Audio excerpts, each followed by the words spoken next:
You ever draw a character and think, this design could be better? Well, that's what we'll be discussing today. How to design better characters. This video is a sequel to my character design video, which I highly recommend referring to as well if you'd like to see more of an introduction.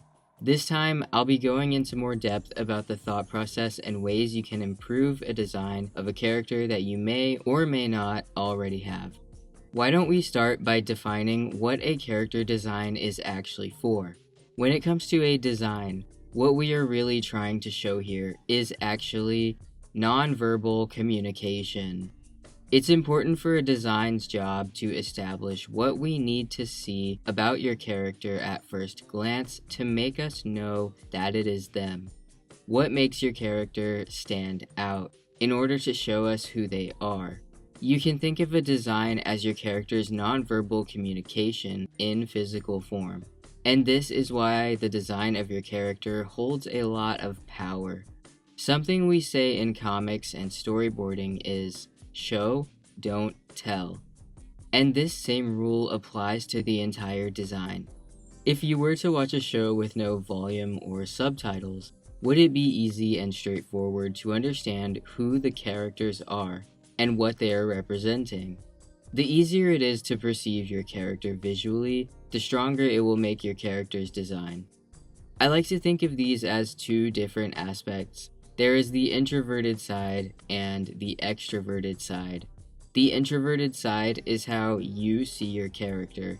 It includes all the lore, all the context, all the dramatic anime backstory, and all the internal information that gives your character the internal structure of a person. While the extroverted side is the side that people will see. The people who don't know what the lore or context is. People who don't even know who your character is. The first thing they see is the external part of your character. This is why your character's design is one thing that has the potential to get someone's attention, obtain their interest, and make people actually want to get to know what the introverted side of your character is. This is what makes it important to think about the way you want your character to be perceived. Something that I've heard the VTuber community say is that you watch a VTuber for their model and you stay for their personality. And I think the exact same thing applies to characters and their designs. This is also where developing your character's internal traits is equally important. Because without the internal system of what builds your character, what is your character's exterior actually representing? I think of the introverted and extroverted sides as two separate and interchangeable things that can form in either order during the phase of development. And it's normal for these two aspects to constantly be bouncing off of one another throughout the entire development process, because they work together. Whatever you do with both of these sides will eventually result in a conjunction, resulting in your character. This conjunction can happen slowly over time, so I find that the more time I spend with a character, the more they become an actual person, who is worth getting to know and who is worth other people's time in getting to know. And I will often add to and modify designs once I get to know the characters more, because I acquire more information along the way on how to do so. This is exactly what leads to redesigns, which is important to know that you have the ability to do at any phase in your character's development. It is okay to redo things multiple times while you continue to adapt to your character. So being very detailed about who your character is will help you develop both their internal and external structure in order to create an outward appearance for them that really captures who they are. This way, you draw people's attention towards who your character actually is by showing us what you cannot immediately tell. Because the way a character looks, expresses themselves, moves, carries themselves, and styles themselves is all information that can tell you what their personality most likely is. This is why it's possible to look at someone and see the features that you may find attractive, or features that let you figure out what their characteristics may be. Because of this, there is a lot of thinking that can go into the process of developing the right design that fits your character. In order for this process to happen, it is very important to let the initial idea happen. And once you have that idea, then it is time to organize it. You don't need to be overthinking the character before you've introduced yourself to them yet. Take in any information you initially receive about your character, whether it's their personality traits, design aspects, or a combination of both. Being an artist is a lot about listening and receiving. Once you've received what your character is showing you, you will be in a position to give more traits to them. It's normal to constantly be learning new information about your character as you spend time developing them. So let's get into some ways we can upgrade what our character's outward appearance looks like in order to create a strong design for them. The first important thing that I will usually take into consideration is what my character physically is. What makes the most sense for them to actually look like based on who they are, and what they do. When we look at Patty, we can tell that she is a swimmer. We can see that she is a frog. Giving your characters physical connections to what they are is a strong way to make the character feel more real inside of their world. Your character does not need to be realistic in order to feel realistic. If Leech is an electric eel, why does his old design have eyebrows? Realistically, those would be more like fins. If Fizz is a DDR player, it does not make sense for her to have a hairstyle that goes to the ground. It's very important to consider all of the physical aspects that bring your character into a feeling of reality. This way, it brings a sense of alignment and believability into your character's existence. And for every character I am working with, it is absolutely important to educate yourself on whatever kind of creature or type of role that this character plays. Holly is a ballerina. I am not a ballerina. I don't know anything about ballet. So what do? Research it. It's like the same thing that you would do if you had a kid, and maybe your kid has a particular interest that you need to learn about in order to help them engage in activities. Or if they have a particular style, and you need to learn how to style them. This is exactly what you do with your characters to help them realistically be who they are. It is important to educate yourself on the topics that apply to them, and thankfully we are on a platform where this is entirely accessible. Another great way to establish your character physically is by making a full turnaround and considering what they will look like from different angles. This way it gets your brain thinking about how their body and features are structured in a way that makes sense for them and brings them into a feeling of reality. Doing this will make it possible for our brains to fill in more blanks when we're perceiving the entire structure of the character, and create the mental potential for them to physically do anything we think of. And this is also a great way to give your character a sense of movement. Thinking about how your character moves, down to their body language, expressions, poses, mannerisms, hair, and clothing, will all have an influence on the possible ways to think about designing them and to make them feel more realistic inside of their world. For example, I know that Envy is a character who moves a certain way. She is creepy, slithery, and slow. So in order to extend this trait to her design, I ended up giving her a very long train on the end of her kimono, as if it is slithering behind her and moving with her at the same time that she is. Her hair is very long and stringy, and so are her nails and horns, almost as if everything is sort of dragging behind her, as if she is carrying a lot of baggage and dragging everything down. Into hell where it belongs. And for a different character like Grime, who spends most of his time crawling about, I want to make sure his posture and his limbs are the focus of his design. and I want everything else to either frame his body, like his chest and leg straps, or hang off of his body, like his hair and cloth, which can make him seem more dangly. You can also add features to emphasize any specific trait that you want to convey through your character by exaggerating the features you want to stand out. One way that I like to generate more ideas when it comes to movement is by thinking about if this character were in a fighting game, how would they move across the screen? What would their idle pose be? What attacks and defenses would they use? What fighting style would they use? What would their death pose be? What would they move around like in response to situations? This is especially helpful when thinking about animation, although a character does not have to be animated in order to create a feeling of movement. The next big thing that can really influence your character's design is knowing how you want to use positive and negative space.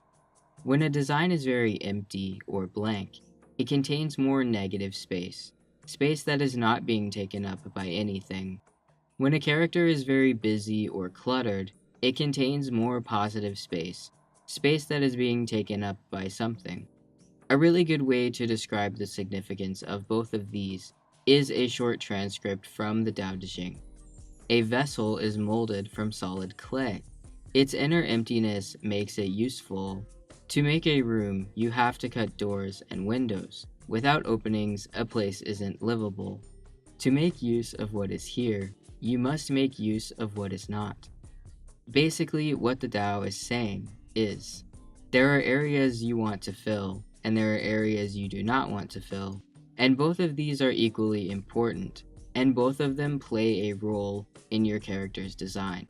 You may not want certain parts of your character to look too empty, to avoid a dull or boring design.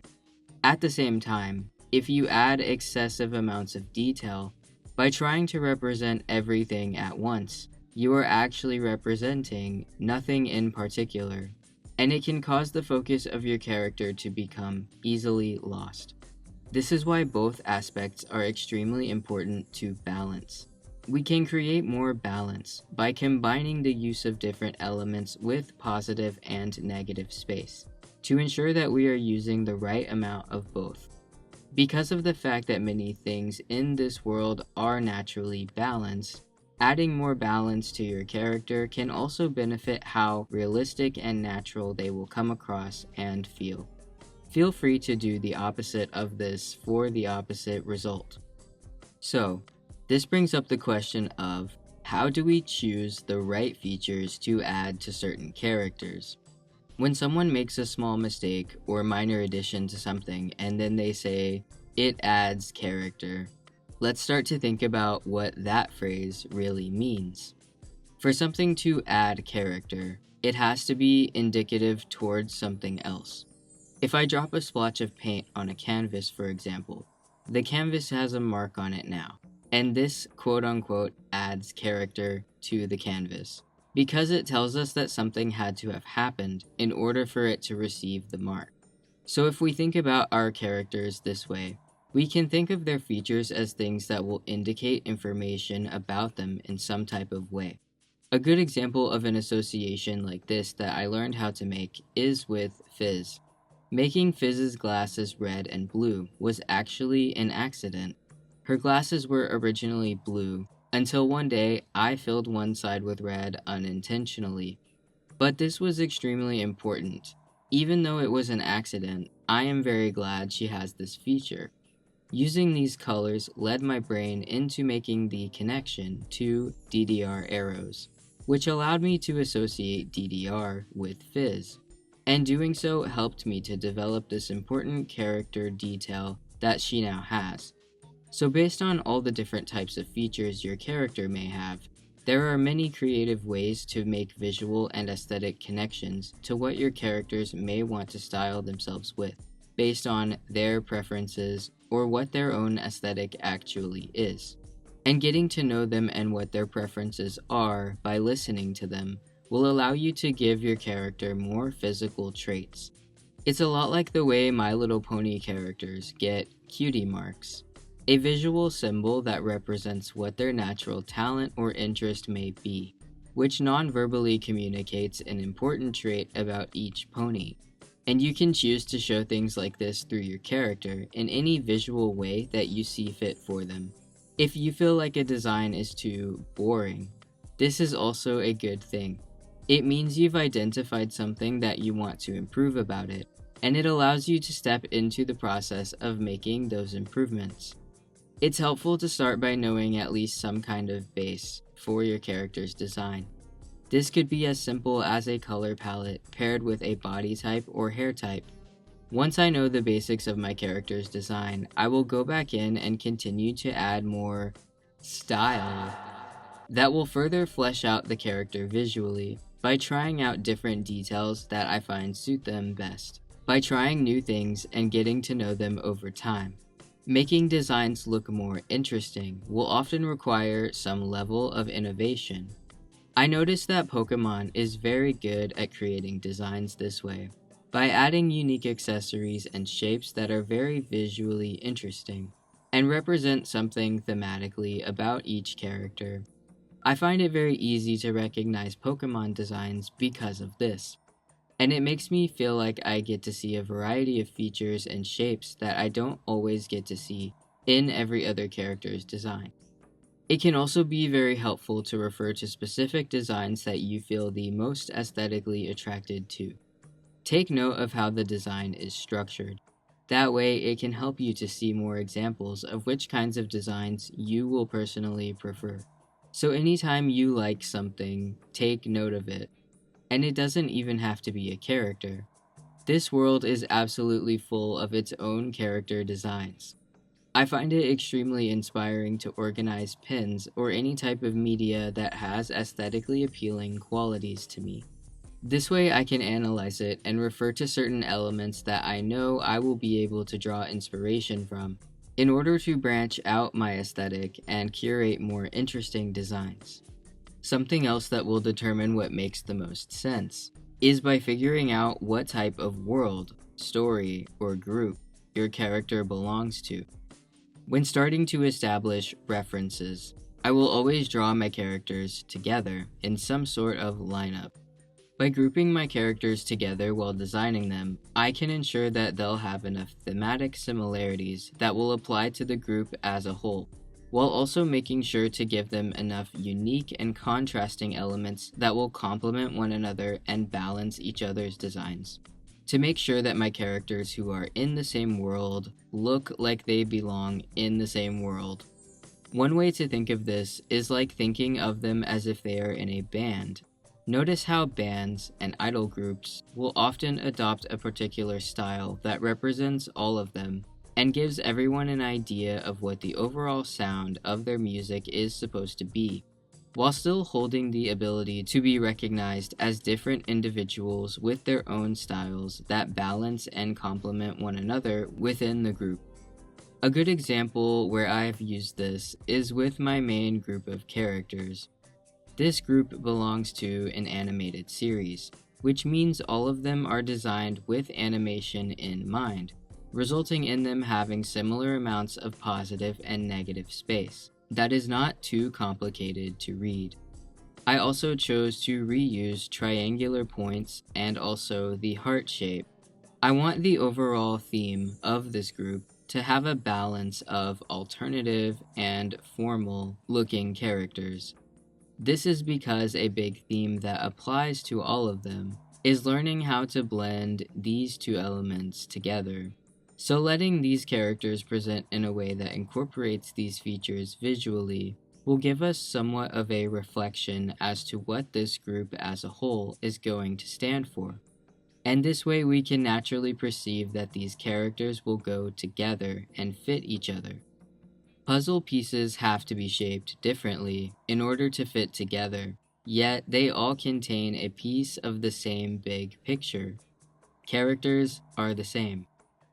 Whenever I'm working with any particular character, it is also very important for me to contribute something original to the idea. Doily is the Grim Reaper, but Doily should not be just the Grim Reaper. Doily is whatever my own interpretation of what the Grim Reaper is and means in the context of my own world and story. I want to make sure that he is recognizable as the Reaper, so his cloak and scythe can non-verbally communicate the type of role he is in, as opposed to his old design, which has the equivalent composition of a male bathroom sign. So I fixed this by giving them a more interesting silhouette, allowing the character to be less blank and represent more things through the use of more shapes. I want to make sure he comes across as friendly and simple, because this is another reflection. There are a lot of reasons why Doily is designed the way that he is, because they are all reasons that I decided make sense to me, and make sense to my interpretation of the message that I intend to send through this particular character, ensuring that my character is not a copy of something that already exists. We are all destined to make things that look similar to other things, whether we intend to or not. So making sure you establish your own interpretation on what things are and mean to you is a way to ensure that your character holds their own unique and creative value. Lychee is a jumping spider. I want to connect this to something visually by making her come across as jumpy and giving her many more legs than arms. I decided she practices aerial yoga because of the way spider webs can resemble silks. If Lychee was simply just an average depiction of a spider with none of these added details, her entire design could come across as rather plain. You forgot to make it super swaggy! And this way, I can make my own connection to what she is. And I can use my interpretation of which features connect with her as indication to depict her visually through her own personal aesthetic that is unique to her character. The last thing that I always double check with my characters is their color palette. I will start by using the colors I see fit for them, and as I continue to work with their design over time, I will mess around with different shades in their palette quite frequently until I feel satisfied with the amount of contrast and saturation that stands out best to me visually. I suppose this is the equivalent of doing what a filter does to improve the way colors can pop out from an image. These are some comparisons to the originally selected colors versus the newly selected ones. If we compare these while looking at them in grayscale, we can see which palette contains higher contrast and stronger colors. I actually ended up changing Clarissa's color palette slightly halfway through Dead Boyfriend, because I realized how muted the original green color was. You can decide if it is best to do this in the middle of a project, but it is a good thing to not hold yourself back from trying things that can potentially improve your character's design while you continue to draw them, because the last thing you want to do is be stuck in something that could be better, and you'll never know until you keep trying things and coming up with new ways to draw your character in the way that suits them best for you. As the very last example of all of the improvements we just went over, let's take a look at Cashel, so we can see how all of these aspects work together and apply to his character design. I know that Cashel is someone who does a lot of things upside down, so in order for his clothes to actually stay on him realistically, he wears leggings and a shirt with multiple belts, and open-toed shoes for his grippy feet. Not only does this make sense and make him feel more real, the belts also fill in empty space, making him more interesting to look at, and his design becomes more balanced. I know that Cashel is blind, so I want to make sure his expressiveness comes from somewhere that is not his eyes. In fact, I actually exaggerated this by covering them up, although it is possible to see them sometimes when we consider his other angles. Cashel's main focus is on his mouth instead. Since he does not perceive any visuals, his clothing should be completely function and comfort based. I want him to feel both sharp and soft, so I created this feeling by giving him fluff that is also angular in shape. and I balanced the placement by putting these shapes near both his head and feet. His teeth, nails, and wings are still very sharp, yet I want his wings to feel somewhat safe, almost as if he is wrapped up in a blanket. His palette is primarily made from different shades of blue, ranging from saturated to muted. I find that blue goes well with his personality, making him seem soft, relaxed, and cool. And I've messed around with choosing the best shades that will stand out from each other easily and aesthetically. So when we look at the grayscale, we can see his level of contrast. I also want his hands to stand out, so I put more emphasis on his palms being a brighter color that will create more contrast against the back of his hands and wings. His wings and skin are the same color, because bats have wings that are made out of skin. And it's important for me to remember that the wings should be attached to the arms. This also affects the type of clothing he will wear. As for his posing, he is very relaxed and comfy, and I've referenced the movement of how bats actually crawl, as well as the facial mannerisms and body language associated with total blindness with real people. I know that Cashel belongs with this main group of characters. He is designed for animation, so his amount of simplicity should reflect this. And this particular reference drawing was drawn as part of a lineup. And this is how thinking about all the different aspects we just went over has helped me to create Cashel's design in a way that makes sense to me, makes sense to him, and makes him feel like a realistic representation of a person who is worth perceiving and who is worth getting to know more about. This is a really long list of tips to consider. So today we learned nonverbal communication, conveying realism through feeling, character-related research, movement, exaggeration, positive and negative space, balance, visual characterization, using references for intake, fitting into a world, original interpretation, and color palette editing. Designing characters is a big part of why I draw, so it is super amazing to see how many of you find videos like these helpful. Thank you!